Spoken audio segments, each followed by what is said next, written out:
Relax and get loose while I put you up on game. The Figure Booth with Josh and Nate. This that podcast for those in the know. Batman vs. Iron Man. How would it go? We talking one of a kind. Collectibles. Mezco toys are respectable. It's unacceptable if it's not in the packaging. Nate don't take pics if you ain't rapping it. Nate's dirty tricks are always happening. But damn it, man, don't you be stressing. Round here we believe in plastic confessions. We trying to figure out the figures that's gonna stand the test of time. That G.I. Joe handmade hit me in the spine. There's perfection in the way that these toys are made. But I also wanna know, do I pick Wade or Slade? So this is where I come to kick it with the guys. The Figure Booth. Like, comment, and subscribe.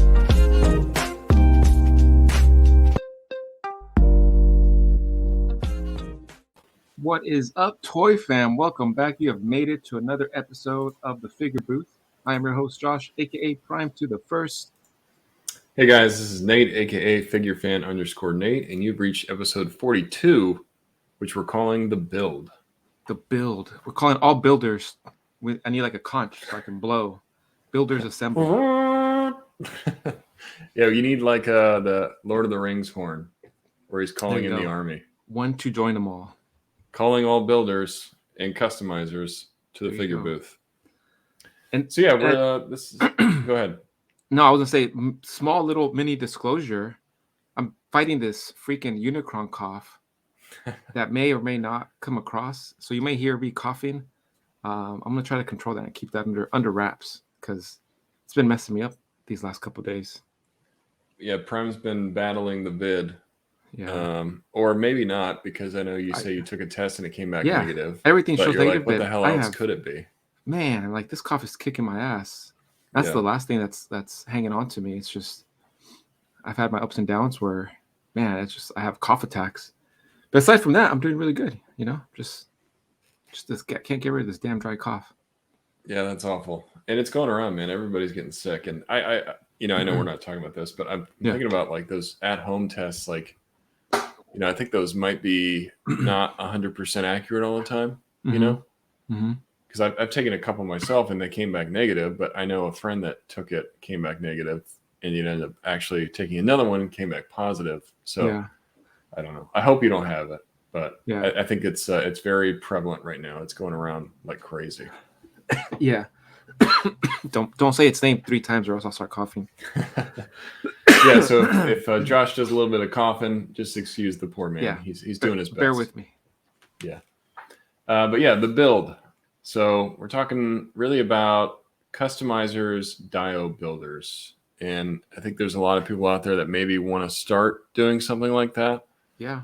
And they feel a little lost or overwhelmed or intimidated by the process. And I'm kind of one of them, where I've known you and I know a lot of others like Mario and Mike and so many other people in the community, 78 Points of Articulation, just tons of dial makers out there that, Terraformer, Grime City, making all kinds of just crazy stuff, like little props and just stuff that I wish that I would be able to make. And whether it's foam or 3D printing or laser cut or whatever the case may be, maybe it's out of wood, like some of the stuff that you do. Yeah. I wouldn't even know where to start. Yeah. So like, I guess that's the first thing. Like when you're wanting to get into customizing, how do you know where to start or what to focus in on? And I'm asking Prime, Les, you're kind of the resident expert here.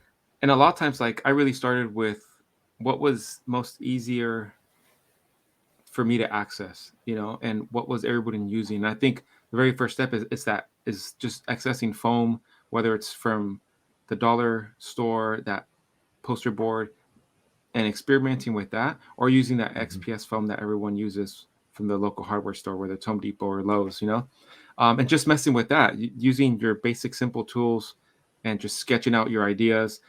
I think it's really crucial to sketch out what you want to make first, because I think that's where I learned a lot of my lessons first. Is I'd grab some XPS foam, and a lot of times I started out with just the project panels. They're 2x2. It's like $5, and I was like, okay, I can make a nice, decent diorama background for my shots, and I'll start with that. And I just started cutting away, like just an X-Acto knife and a ruler, and just cutting it up, right? But if you really don't have a clear set path of what is it that you want to build, whether it's an alley or, practicing brick making, um, it's really taking those type of steps and be like, okay, what is it that I want to build? I want to build a brick wall, and then just sketching out what type of brick wall. There's so many different types of designs that you can do, like the cinder blocks. You can do, like, I've done brick walls. And when I was really into heavy dial making, I would like to always switch it up and not just do the basic brick wall that you always see. I would always like to have walls with larger, almost to make it seem like they're made out of cinder blocks instead of just regular bricks, and then put some bricks in there, like some type of contrast where it's like a lot of gray and reds, right? Yeah, it's like some variation because if you look at a brick wall outside, it's not perfect. Yeah, it's going to have some kind of variation in color and shape, and there's maybe some chips here and there or marks on the wall, that kind of stuff. So that's a good point to make. You want to make it look realistic and not so clean. And a lot of times, like, I would sketch it out really on a sketch piece of paper and just really try to add as much detail as I could, whether it was vents. And even though at that point I didn't know exactly how I was going to make them, because a lot of the times it was before I had 3D printers or resin printer or any of that stuff. I was just like, I want to, and a lot of it I would make it out of foam, but I wouldn't worry about how am I going to make this. I'll get to that bridge when I cross it. I'll cross it when I get to that bridge. So a lot of times I would just sketch out everything. Okay, it's going to have, some pipes here. It's going to have some drainage. And just sketch out everything. Because then once you sketch it out, you're like, okay, is that a possible goal for me? Or am I reaching like too much? And then if I was kind of getting out of my element, then I would reach out to those dial makers that have been doing it longer than I have. And I'm like, hey, how do you do this? How do you make this type of effect? Or I'd go on YouTube. There's a bunch of resources out there that dial makers put out their work, and they show you that there's a ton of tutorials. And I would watch like terrain makers. I would watch the guys that do the train stuff. Sometimes I just watch like just people paint or artists painting like either head sculpts or statues just to learn about dry brushing and like rock formation, all that stuff. So a lot of it was just spent research, just watching. I'm like, oh, okay, that's what they do. They do first black, then you go from dark color and then build your way up to a light color, and then dry brushing. And dry brushing, if you don't know how to go about it at all right first, it's very like you think you're like, oh, this looks good, but then as you start to learn, you're like, less is always a whole lot more, and then you can add different layers of color, and it's crazy how sometimes choosing the right color and adding very little to it, the subtleties, and like especially when it comes to rock or brick, if you add a little bit of pink or greens, it really makes it pop, even though it's very small and you're like, I don't see a difference. But then when you take a picture or you hit it with the light, you're like, oh look, the green's popping, or it looks like moss, or that pink makes the cement look more great. It gives it more of a natural effect.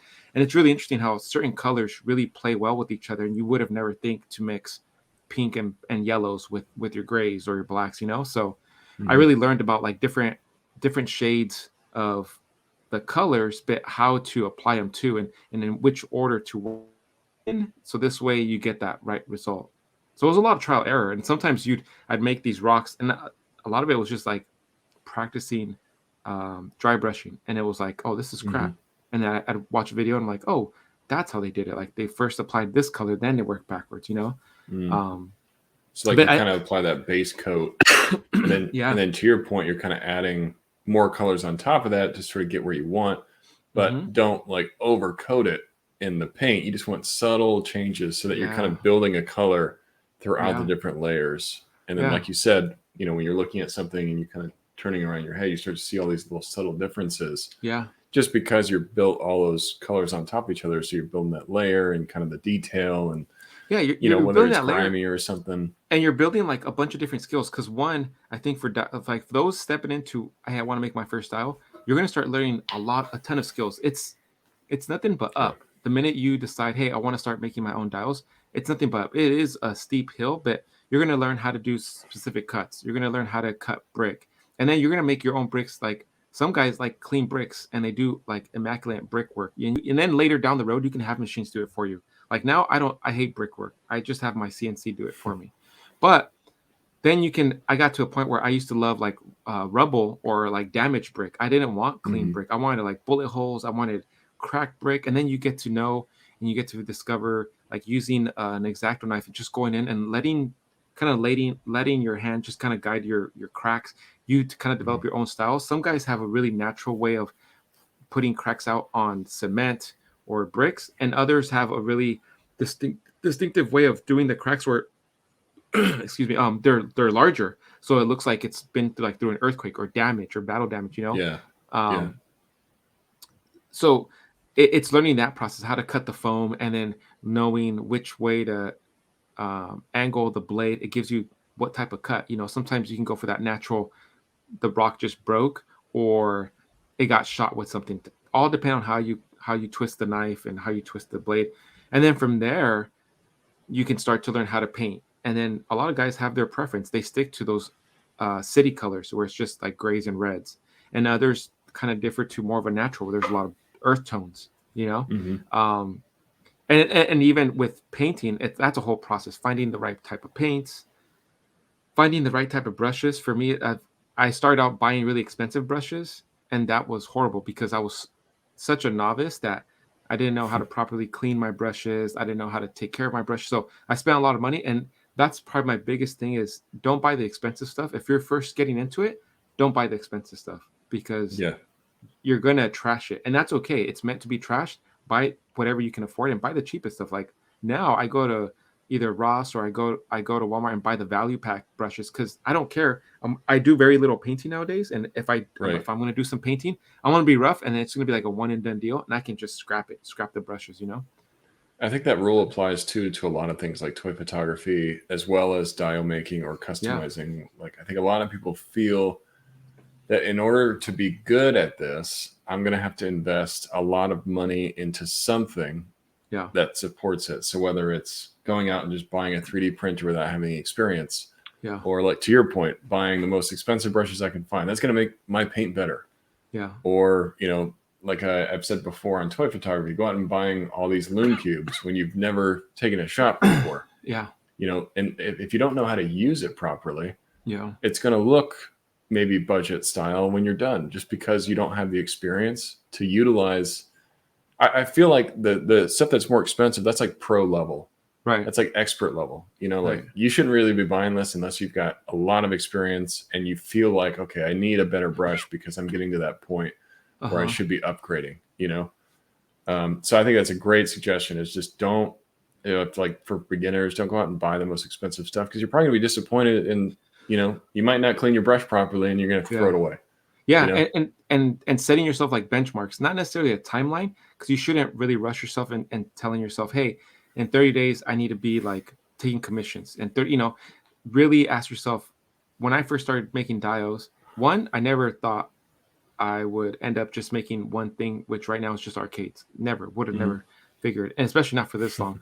And two, I would have never thought I'd be making dials and actually selling them. When I first started, I was making only dials just because that's what was missing from my toy photography. I was just doing it for myself. That was my first and has always been my only motivation. It's like, I'm going to do this because this is what I feel like I'm missing. But then as I started becoming a little bit better at it, and again, asking for that feedback, like, hey, how do you do this? How, and looking for that help. And then once I received it, putting it back out there and getting a really good response from the community. And then people would reach out to me. And that's how I met one of my good friends. He was like, hey, can you make me this? And I was like, whoa, this guy wants me to make him something. I'm like, okay, made it for him. And then he kept coming back. And he was like my first customer. And now he's like one of my really good friends.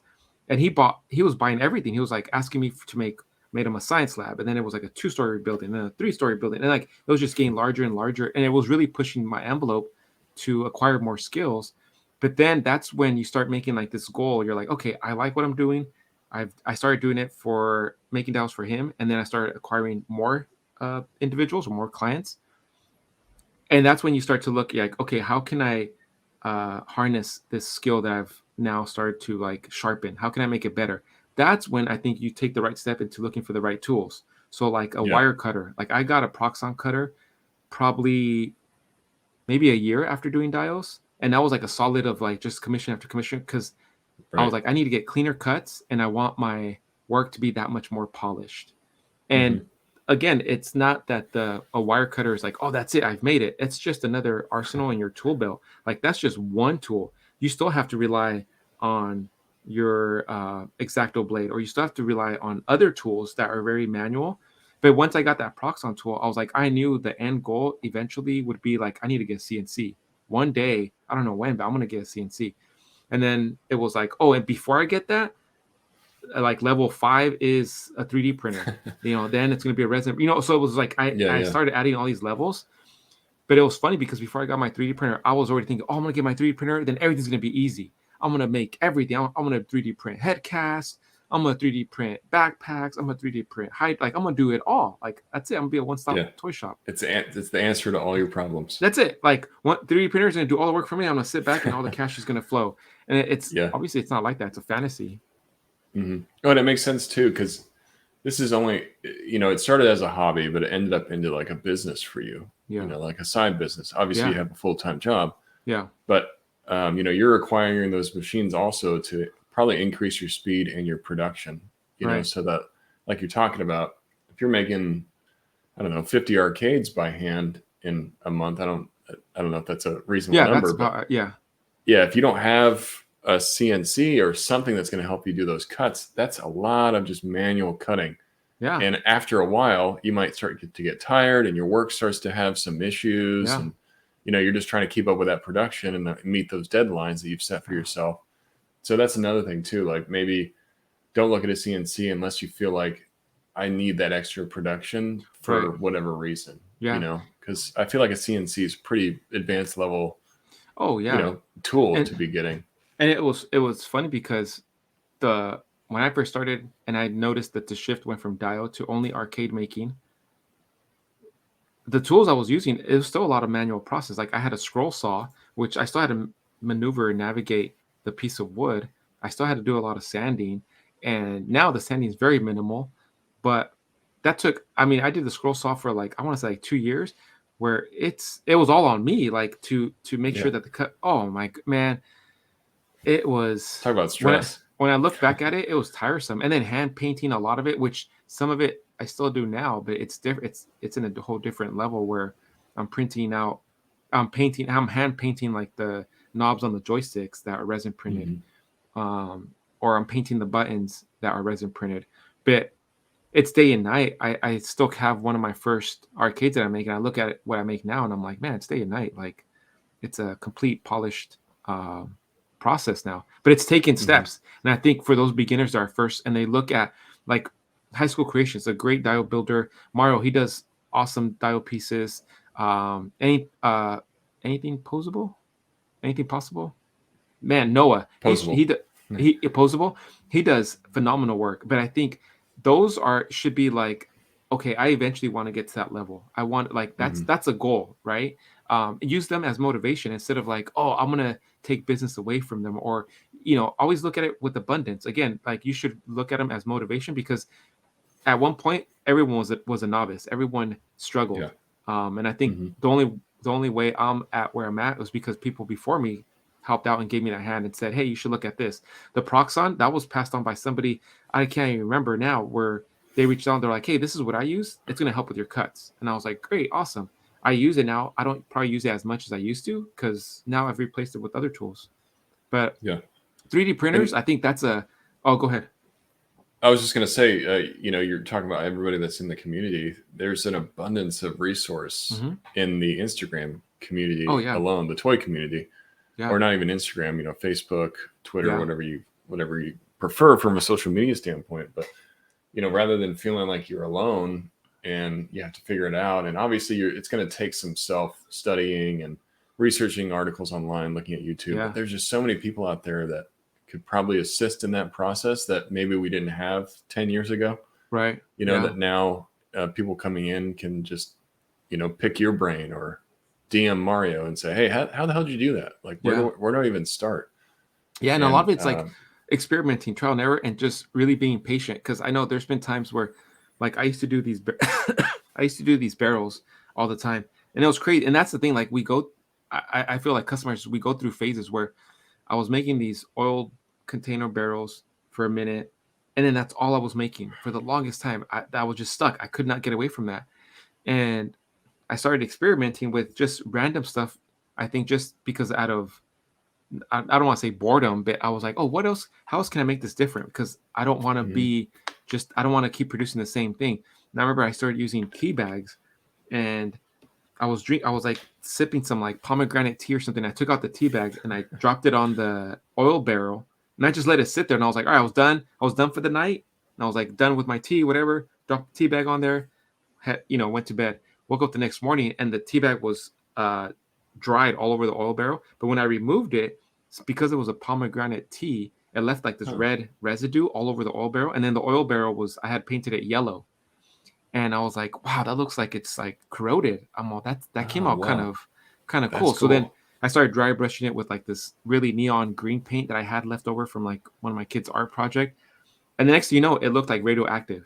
And I was like, whoa, with the tea bag and the neon green paint, like that was cool. And I showed one of my buddies, and he was like, dude, can you make me something like those for my TMNT? Like I have a dye. And I was like, yeah, made some of those. And then for a minute that took off. And then I got a lot of DMs like, hey, how'd you make, where's that red? I'm like, it's this type of tea brand. It's pomegranate like, tea it's bag. Pomegranate. Yeah, that's it. And they're like, what? And I'm like, yeah. So then I started messing around with, I was like drinking tea all the time and getting different types of like fruits and flavors and just dunking them. And some worked and others didn't, like, and that's one of those types where you're kind of bored. You throw something out there and it works. Just kind of like a happy accident. You're like, yeah, whoa, and that was really cool. Out. That effect, I was like, wow. And I still have some of those. When I go back and I look at those, I'm like, damn, I can't believe that's like, and it still holds up. Like I sprayed it with some lacquer to kind of seal it, but it's crazy how it just turned out. I was kind of blown away. I think a lot of that is probably the discovery too, like where you didn't really intend to have the tea bag as part of your coloring process, but that probably opened your mind to other things. You're like, man, I could use this, or I could try to use that. Like not just paint, not just things that are made for what you're doing. You could use other materials. And you see that sometimes with dial makers where they'll sprinkle a little something on their dial, or they're actually use sand as texturing and then paint over that or something like that. And so like, that's really coffee, cool. dipping stuff in coffee. That's a good one. Dipping stuff in coffee always gives it like that old age look. I mean, there's so many that's cool. simple basic tricks where you get to learn that. And then even some happy mistakes, like I've going through learning how to make dials, I was using all the wrong type of adhesives to begin with. I was using crazy glue, I was using other type of glue, but then some of those adhesives gives you a certain texture on that foam because it eats it up. Like I remember one time I was like, oh, I'm gonna spray paint this, and the spray paint ate away at the foam. Well, another friend had commissioned me to make him a bat cave, and I used like some adhesive, some crazy glue, and then some spray paint to kind of make it like it was eaten away, but the texture was like really, really great. And going back and painting it and kind of just shaping it with a foam cutter, it gave me the end result. But it's like using different type of things that you normally wouldn't think of using, that really brought it all together. So I think a lot of it is just figuring out what steps you want to take and having like a big picture plan first. And I think that's really what's going to lay it all out for you. And of course, acquiring those tools makes it easy. But like, what I was going to say was with the 3D printer is once I did get it, I was like, cool, I'm going to turn it on. And then now it's going to print a bunch of stuff for me. But there's a huge learning curve. Like it's massive. It's really depending on the machine. It's massive. There's so many materials out there. And we're not going to have time to cover them all. But the learning, that's the thing that I wasn't ready for, is the learning curve and to be patient with yourself. You get yourself a 3D printer. I think now it's a whole lot easier, but I mean, I bought my first 3D printer, I think maybe like 4 years ago. And it took me 2 days to get 2 years, 2 days. Like, damn, that's a long time. That's a long ass time, huh? I just leveled it yesterday. No, it took me 2 days to level it because I was so in a rush. Like I assembled it. Like it was super late. I assembled it and I was like, all right, I gotta level it. And I was like, I'm like, okay, and it wouldn't print. And like the next day I leveled it again and it wouldn't print. And it then come to find out like there was so much to it. Like I didn't tighten this screw and I didn't tighten that screw. And then knowing that just me and this brand did not work. And I'm like, it gave me so many issues. I took it apart, but it's just the learning curve of just knowing like the upgrades, knowing that there's so much that comes with the 3D printer. And it even comes down to like where you're printing. If you're printing inside or if you're printing somewhere in your, outside in your garage where it's really cold, that can affect the printer. Being aware of the type of materials you're choosing to print too. And then, accessing files. There's a bunch of free files out there. I think a lot of us, when we first get 3D printers, we think we're going to be the next customizers. I'm going to go on Thingiverse and download all this stuff, and then I'm just going to sell it. Like, I'm going to be, there's etiquette to it. You want to have, you want to be able to put your stamp behind anything that you throw out there. Like, hey, I worked on this. And that was another learning curve of just learning how to model what softwares. There's a ton of softwares, and I'm no expert, but some of the ones that have really helped, it's been a lot of videos on YouTube of just knowing what's doable. And a lot of individuals out there really help. And, like, shout out to Grime City. He's always reaching out to me. He's like, hey, you should try this app. And him and I, we have a really great relationship, whether it's professional or personal. But he's always giving me tips. He's always encouraging me. We're both always encouraging each other. So it's things like that where the community comes together, and he gives me tips on, like, hey, you should try this out. And if you need help, I'm here to help you out, because there's so many apps, and he does great stuff. So, and that's where I kind of want to, like, this year is a challenge for me to where I want to design even more of my own stuff. A lot of times some of that help, that's how it's helped me design some of the buttons and the joysticks that I do now, where those are things where I sat down and I kind of looked at the machine because I have a 1-up arcade at home in my garage, and I'm like, okay, this is how the buttons look. I want to have something realistic. And now you can see, like, the buttons that come with my arcades, they look like actual. I've taken some buttons and shrinking them, but I designed those in a software. So it's that type of learning curve where learning that type of software and then knowing that, a 3D printer that does PLA isn't going to be able to print that type of detail. Yeah. Then you need a resin. And that's when I was like, the type of stuff I want, I need a resin printer. And resin printing, it is so freaking messy, especially if you're a messy person. I'm a messy, like, I'm like Carl's Jr. Like, if it doesn't get all over the place, it doesn't belong. I get it all over. Like, it's, man. So that's great. Resin printing for me, it's a challenge, because I'm not like Mario. I can't be resin printing in the kitchen. It's going to get everywhere.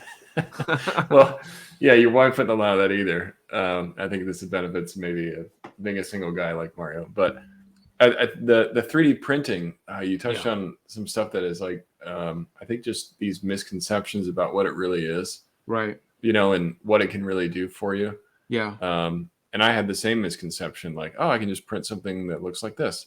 Yeah. My wife, she loves, like, little things. Yeah. Like little props, stuff like that. So she'll find little things online. And she's like, I've got, just as an example, I've got like a Gomez hoverboard. I know this wasn't 3D printed. Okay. This is made by Mezco. Yeah. As an example, though, my wife pulls up a picture on her phone and she's like, hey, I want to get a 3D printer and make these. Yeah. I'm like, okay, so it doesn't come out like that, right? Yeah. And she's like, no, it does. She's looking at like little chip bags or like little drinks or something that are all colored and they're painted. And I'm like, honey, you have got to, first of all, I don't think you can print that entire thing like that. You're going to have to maybe print it in pieces and glue it together. Yeah. And then you're going to have to paint it. And she's like, no, that's not what they're doing. I'm like, I guarantee it. You DM them. They print that in like a gray color or whatever resin color. Usually I see that it's gray. Yeah. My brother has a printer. I think he has a PLA that I don't think he has a resin. But there's just this misconception of like, I can make this stuff that's on Etsy. Oh yeah. I can make it look just like that. No. You're going to have painting skill. You're going to have to know how to kind of piece that thing together. Maybe I don't even know if something like this you'd have to glue together, but it's just not. Like you're saying, like when you started, it was way more than you thought it was going to be. Yeah. And I think a lot of people have this, unfortunately, like a misconception about what 3D printing is actually and how much work it's really going to take you to get what you want. Yeah. And I think right off the bat, it is a lot of like, I would be just, for me, I set the bar too high. I was like expecting it to just make things easier.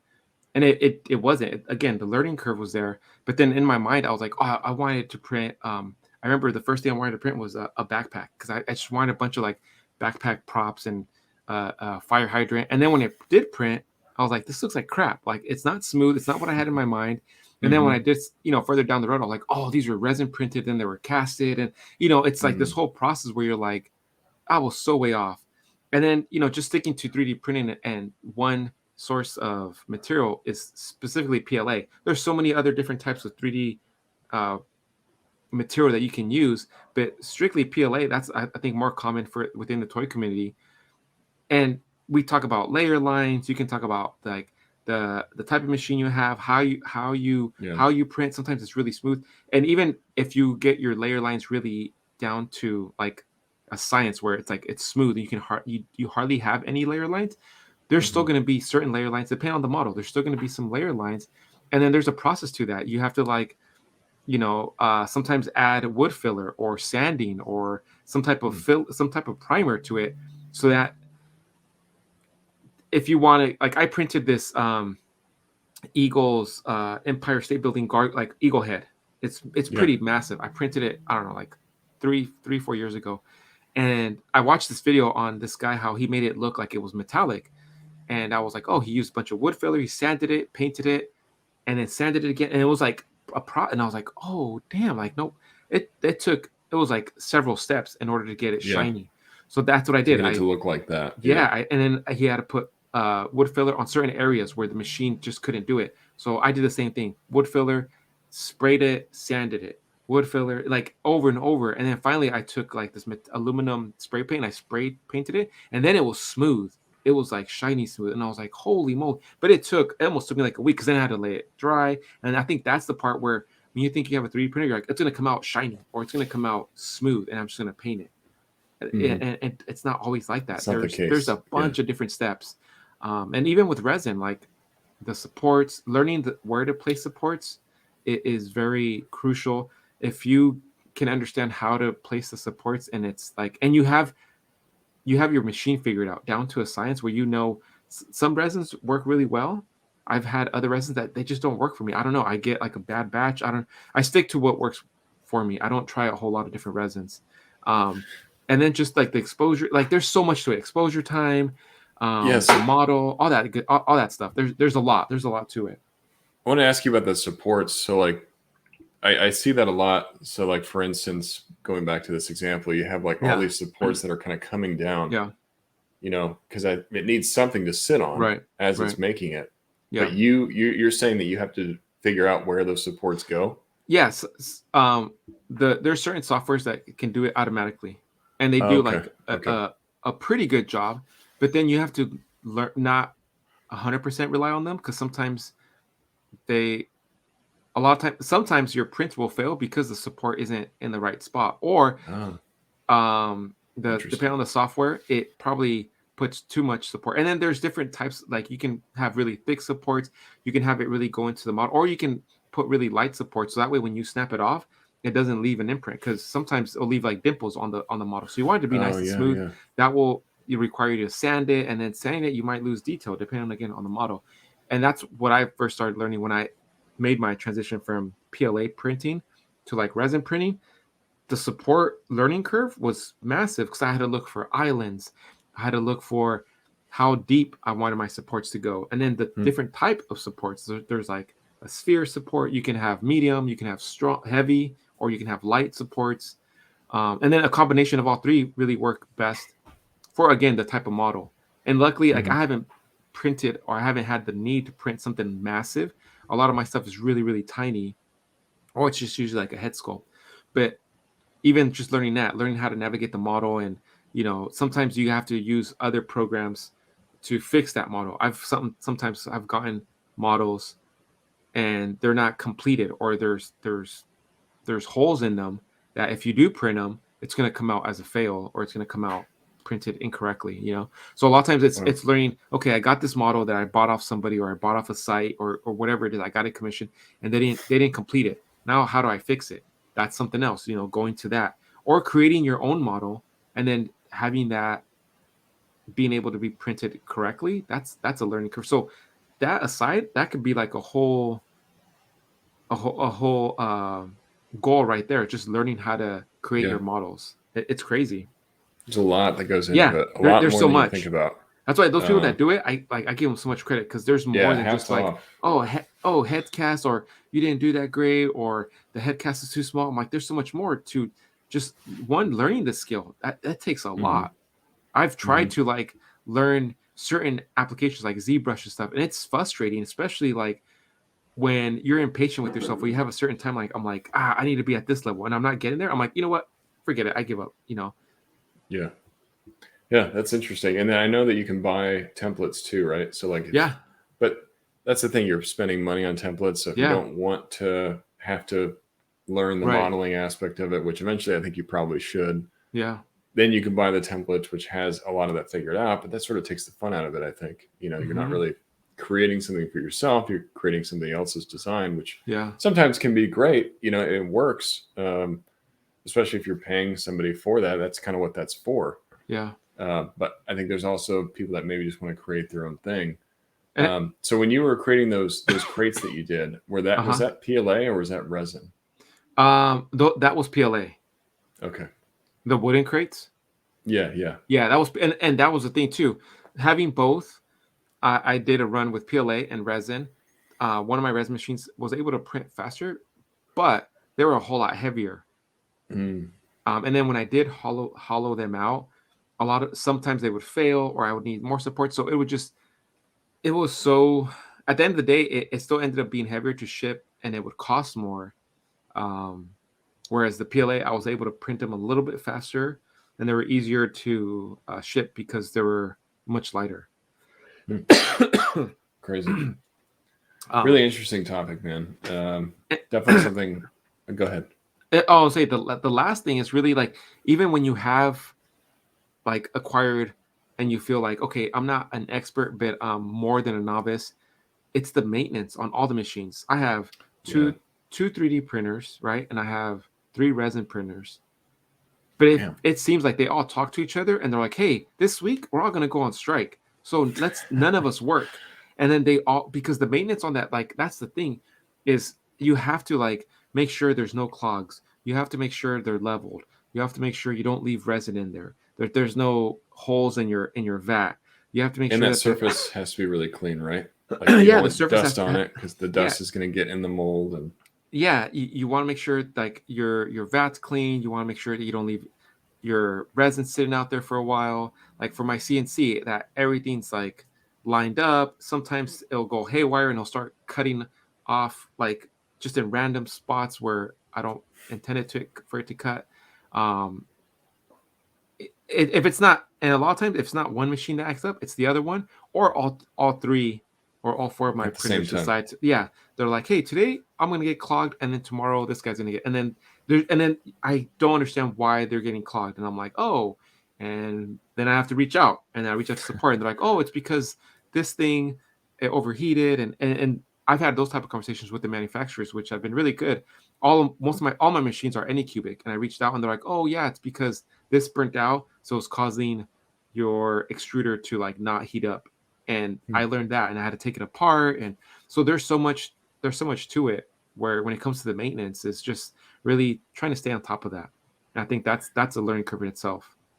So it really takes you got to have some passion to do it. Yeah, you do. It's like, don't just do it if you're like a casual, like, I'm gonna It's check easy it out, to get, you can easily get frustrated and give up on it. Yeah, and just throw away a $300 machine. Oh yeah, easy. So for like a beginner 3D printer, would you say Anycubic is a good brand?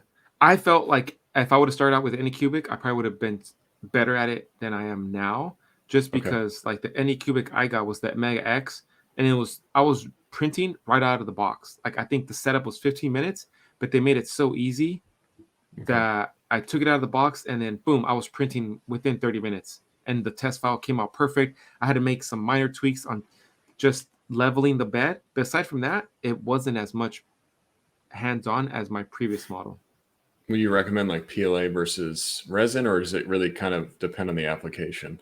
I would say depend on what is it you're trying to make, and then depend on your space. Like if you're a really neat and clean person and you're able to like, okay, I keep everything organized, and because with resin, you're going to need gloves, you're going to need a cleanup station, you're going to need a wash station, a cure station, you're going to need a bunch of more stuff other than just the printer. And then resin can get pretty pricey, especially if you're printing a lot and you don't see it till it's done. You're like, oh, it's too small, I got to reprint it again.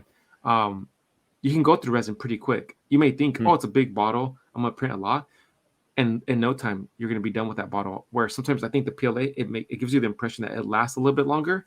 But again, it depends on what you're printing, because I've printed a bunch of stuff on PLA and it's really brittle, but that came down because the way I laid out the model, I didn't make it really thick. I made it like almost hollow. So I went to go hang something and it broke. And I'm like, oh, now I gotta wait another 10 hours, you know? Yeah.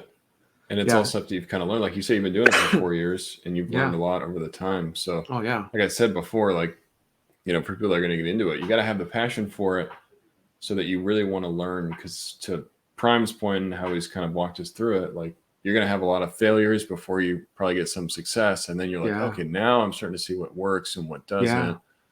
And, you know, kind of just perfecting your craft over time. So really a great topic, man. I appreciate all your insight into that because you definitely have more experience into that than I do. I buy the products. I don't make the products. But it's always been something I've been interested in, and it's definitely a topic we should revisit at another time. Maybe have a guest on at some point. Oh yeah, for sure. Is an expert in that kind of stuff. I'd love to kind of just go a little bit deeper into that topic. Yeah, cool, man. Well, going into our next discussion, I'm ready. Pre-orders.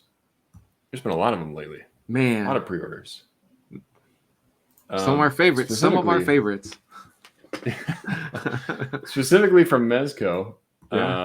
So we had actually like probably 4 releases within the last 2 weeks or maybe in the last week. So you had your Rumble Society Nautilus Crew Builder set. Yeah. Which I gotta say, one gripe is that this picture, even though it says it right here, is a little misleading to be your leading picture. Because it makes you feel like you're getting 4 things, but you're only you're getting 2 bodies and 4 heads. I thought it was four guys too. I was like, oh, cool. I'm getting 3 dudes and Sunny. That's what I thought. Yeah, Sunny. Sunny right here. I'm getting Sunny and his 3 accomplice.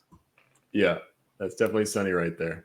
Yeah. And another thing I was wondering about is if you do have the different heads and they're all different skin color, are you getting different necks too? That match that skin color? I wonder if they're going to include the necks with that. I would imagine they would because you can kind of see it here. It looks like, I'll say they kind of have like a high collar, so I don't, maybe no, they all have no necks.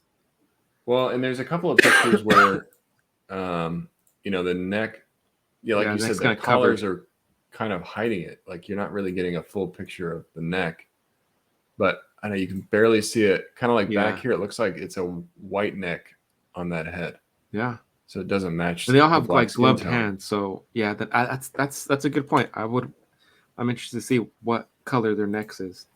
It would make sense if they do include the necks. It's just not something they have normally done. Oh, there you can see that one. Oh wait, go back one or one more. Yeah, so you can see the neck right there. It's white. Yeah, that's true. You got the white neck, but I would imagine they have to include some. And like you said, the gloves, the shoes, that kind of hides everything else. Yeah. But, interesting. Interesting. Yeah. You get some other stuff in this too. Lots of accessories. I wish we could get some of these tentacles. Tentacles that D is always using in his promo photos because it really helps sell the images. And then another thing I think is interesting is the peg leg. Like, I wonder if they're going to give out a swappable leg. Like, are you going to get an actual boot, or is it always going to be peg leg on that body? I don't know. It didn't say anything in there? I don't see anything that says that you're getting a swappable boot in the description. But I feel like it's probably going to be something they will include. Yeah. Like you will get some kind of swappable boot. I think so. Yeah. Because it would be weird just to make it always peg leg. Yeah. Because you're going to want to use that in something else that's not nautical related. Yeah. So do you grab the crew here? I did grab a crew. I grabbed one set of the crew. I got Sunny and his buddy. So Sunny's going to appreciate that. Yeah, I had a rep for Sunny. I loved how he posted it. And shout out to Sunny, by the way. He is one of the winners in the 112 contest. Yeah, that was I was excited. I was like, come on, finally. Yeah, I always love when I see people that I know become a winner in some of those contests. So the fact that he was able to win, and his photos are always so hilarious. Yeah. So shout out to Sunny. I'm glad you won, man. I hope I don't know what they're gonna give because I know there's one big grand prize. Yeah. But I don't know what the individual winners are getting. Yeah. If it's gonna be that space theme kind of figure that they're hinting at. Yeah. The other one is the Wave Rider and Captain Nemo expansion pack. That looked really cool. I didn't Looks get really it. cool. Yeah, it's definitely going real deep into the Nemo line. Yeah. And there's just not a whole lot I feel like I might be able to use with this outside of Nemo. Yeah. So it's very specific to that. Like I didn't get it, but I think it's cool. You get some extra accessories here. Definitely a cool release. I think it came with like two head sculpts and like a vest or something, right? Yeah, you get the Nemo head sculpts. And that's what I mean. I like the Wave Rider, but I was like, man, like those two other accessories, those are really cool. But I'm like, I'm not gonna have them parading on the Wave Rider the whole time. Mm-hmm. Oh, it's just the vest and the maybe goggles. It's just the vest. Yeah, I think in the okay. in the crew pack you get the extra heads, and then there's the other one that we're going to talk about, which does have extra heads too. But yeah, then we've got the new Conan, Conan the Conqueror version, which pretty cool. I mean, that was one that a lot of people missed out on. Is this Conan? Yeah. So the fact they're bringing him back and at a reasonable price, you know, it's a Mexico exclusive. It's $112. The original release was only $90. It was $90, so it's a little bit different. But they really packed in a bunch of extra shit into this release to justify that extra $22. Yeah, I feel like they did two different cloaks, the fur one and then the all black one. Yeah, the fur cloak, the all black one. You get, I think, 2 different belts. You get the different weapons. Yeah, you get the extra head sculpt, the tunic, the different necklaces. See, there's the other belt. Yep. What else? Yeah, you get the little cloak, like you said. All the weapons, the shield, and all that stuff. Yeah. Yeah, different weapons and a different shield than the original Conan, because the shield that I have for Conan is more gray color. Yeah. And this is a straight blade and not a curved blade like that. Yeah. So it seems to be all new for the most part, except for obviously the buck of Conan. It's the same. Yeah. Oh, I was so excited for this. I jumped on it right away. Yeah, I'm sure you did, because I know you were really pissed that you missed out on the original Conan. Really, Conan's cool, but it's the Frank Frazetta art. I want that fire, the character from the Fire and Ice, the guy wearing like the lion or the panther head. That's, and I'm like, now I need to find someone to make me that head sculpt of the dude from the main dude from Fire and Ice, because it'd be perfect. Just take off Conan's head and put that dude's head sculpt on there, and that'd be awesome. Well, I think this might be a sign of also more to come from Frazetta. You know, we've already got. Dude. Yeah, we've already got the 2 Conans. We have Death Dealer, which went up for pre-order a long time ago. Give me a Frank Frazetta female. That's all I want. Oh man, that would be great. That makes a lot of sense, actually. Yeah. For them to do that. Waifu. That's going to end up in the waifu channel. I need a blonde and a brunette. Like, let's go. Give me Shout out to the Toying Around Discord. If you like that kind of stuff, you need to get in the waifu channel. But yeah, that's cool. And then last but not least, what else did we get? We got, where's it at? The Slugfest Barbarian Booster Kit, which is an expansion pack basically for Conan, kind of like how they did it for the Gotham by Gaslight Batman. They had sort of that expansion pack. I like how it's got the blood effects, the mace, the 2 different mace here, or clubs, I should say. This head sculpt looks familiar. I think it's the same one they included in the Tectonic Bends. Yep. But it's actually colored, and then this one I think is one of the Nemo crew heads. Yeah, I think so too. The head sculpts didn't really do it for me. The accessories and this stuff, the soft goods did it. But I was like, $40. It's not, the price isn't bad. But I was just like, I don't know. Like, that means I would have to get another Conan. I'm not going to be doing all that swapping. I just passed. Yeah, I did too. It's definitely cool. I can see a lot of people getting into it. I like the blood effects. That's probably the thing I would use the most out of this. Right. But yeah, it's just $40 isn't a bad price, but I think that Victorian one was like $25. So it seems like a fairly big price hike between the 2. Yeah. And last but not least, I know we're talking about a lot of pre-orders this week, but we got the 4 Horsemen Mythic Legions reinforcements. And based on our prior conversation, it sounds like you got some of these. Freaking! Right? I was cursing your name while so I got 2. I did jump in, gained my first. I got the Templar Knight and the Black Knight. Nice. Just got those 2. Yeah. Both great releases. Both of they them look freaking awesome. He reminds me of King Arthur and the Knights of the Round Table. And I was like, he needs a bad guy. He needs a bad guy, so I'm gonna get the Black Knight and let's see what I can do with them. And the cool thing about a lot of these Legions is that they all have swappable parts. So Nice. you can really take off everything. You can take off their arms, the chest piece, the belts, the little, the thing that, I don't know what this is. I don't know what that's called, but you can take that off. Legs, Take it all off. feet. Yeah, you can take everything off. It's all like really swappable. That's one thing that the Dork Layer is awesome about is he swaps a lot of his stuff. Yeah. There's just so much possibility. Yeah, I'm excited. So if I was on Enablers, I'd be getting points right now. Yeah, man, I was like, freaking Nate. That's it. I'm doing it. Yeah, I grabbed a few as well. I grabbed quite a lot of these. Definitely really excited for it. And I'm just getting more into Legion. I mean, they're great figures, just lots of part swap potential, lots of customization. So I'm excited to see what you think. And I think you might be getting your order a little earlier than me, which I'm somewhat jealous about. All right, Plastic Confessions. All right. I think you went first last week, so I'm going to go first this week. Ladies first. What an asshole. So, back during Christmas, HLJ was doing this like 25% off shipping.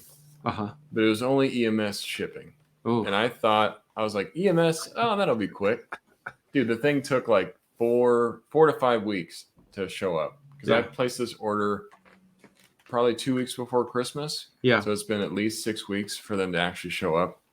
But finally got it. The Dark Knight Returns 2-pack. Nice. With Carrie Kelly in the Batman. Yeah. I really got it for the Carrie Kelly because I love the Batmans. Don't get me wrong. These are great. He's a good Batman. But the Carrie Kelly, you're never going to see this figure again. I don't see Mezco making this. Maybe at some point we'll see some from Mayfix. I mean, not Mayfix, but Gucci gang. Yeah, Gucci. Yeah, but or SHF. I would rather take this version. And it comes with a lot of great stuff. I like the unmasked head. She's got her slingshots. She's got additional head sculpt. Really, really cool set. And then I have this sitting in my pile of loot, but I got the Mayfix Hush Joker as well. Oh, nice. Okay. Just as a more comic Joker. I love the Hush stuff that they're doing for Mayfix. So those are cool. I got Mayfix Heavy Week. Nice. Yeah. What did you get? Well, I did a little hunting. Not really hunting. It's popped into my Target. And they had the new Retro Wave, but all they had was Hammerhead. So I was like, I missed out on the Black Suit Spidey. I missed a bunch of Hammerheads. But NECA was restocked, and they had like the TMNT in Disguise. They had a bunch of older NECA stuff. I ended up picking up a Scorpion Alien. Nice. Those Scorpion Aliens are sweet. Look at all the detail in the sculpt and the coloring too. And he's right. I used to have the Kenner one as a kid, and I mean these haven't came out for a while, so I would see them every once in a while. And the only other time I'd see them was like at toy shows where they're double the price, and I'm like, damn, I really need to pick one up when I see it at retail, just because they're not that common to find, especially like at Target. And this was the second time I've seen them. And it's always just one. And I was like, I'm just going to pick it up. Every time I say I'm going to see another one, I'll pick it up, and I never do. I saw them, and I picked it up. I have the Gorilla Alien one, and then the Scorpion was just the one I was missing just because I used to have the Kenner ones. So I'm pumped to open that one up. The next one I got was the Bruce Richman.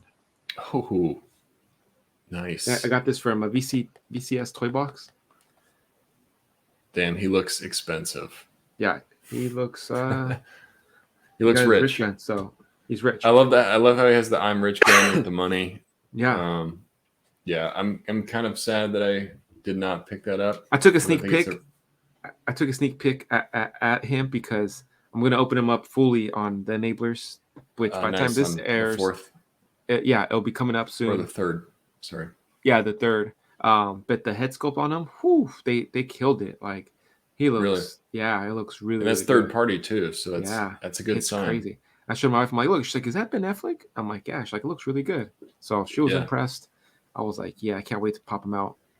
You sent me a picture of it too. Yeah. It looked really. I mean, it looked better than I expected. It's kind of like I was surprised. Reminds me of that Logan that you got. Yeah, and with the Logan, it's just he's a little too tan in person. He looks a little too dark. Oh, okay. But this one, the skin color is it's on point. Nice. It looks good. Yeah, and it comes with a really nice tailored suit and the jacket, and it looks high quality, man. Yeah, I just like took them out of the box, like ooh, and then I put them back in. Put them right back in. Yeah. You know, and I'm sure other enablers do that too, where they're like, let me look at it. Okay, put it back in the box. Yeah. If you're saying that you don't do that, you're lying. Some unbox and rebox. Some unbox and rebox right on the show. So. Yeah. Put it right back in. Cool. Classic Confessions. Nasty Nate's dirty trick for the week. This one's going to be. So I did a challenge with Scott Blind recently. I think I just posted it. But one thing I've talked about as I'm getting into Legions, I've had some kind of mental block about what to do with a background. So I did this challenge called No Dio, No Problem. And it's really just not worrying about the Dio. Because I feel like a lot of the times the background is one of the harder pieces to figure out. You know, I can get the pose, I can get the lighting the way I want, but how am I going to fill out this background to make it look like a believable scene? So instead of worrying about that with the Legions, I just took the background away.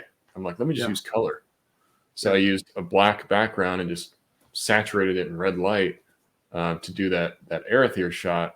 So it looks like, you know, the fire is making kind of the redness behind him. Yeah. But for anybody that's like having a hard time or doesn't have a Dio, like don't worry about it. Just go back to the basics. And it really made me think about, okay, I'm just going to focus on light, really. Yeah. I'm getting the light the way I want it. So yeah, if you guys are having issues with like getting a shot, or if you don't have a lot of pieces for Dios, you don't really need them. You know, if you look at one of the famous accounts that rarely uses Dios, he does sometimes, but his shots are just always phenomenal, is Mr. Lee.